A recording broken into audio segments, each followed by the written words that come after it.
Okay, after that after you're done ironing, you want to take your fabric that was underneath here for ironing out. And then this is the back side of the material. I have a special ruler from a friend. If you don't have one, you can use a square, yardstick, whatever. So I always like to cut my material going long ways. This is 2 yards.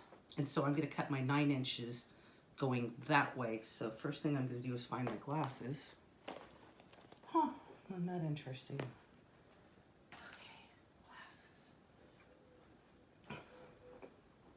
So first I'm gonna measure up here a couple notches.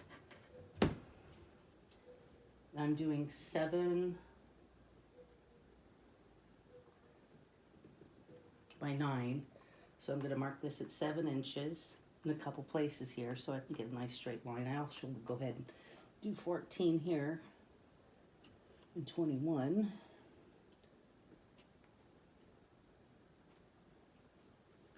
And then I'm gonna put this on speed so that you're not stuck watching this video for so long.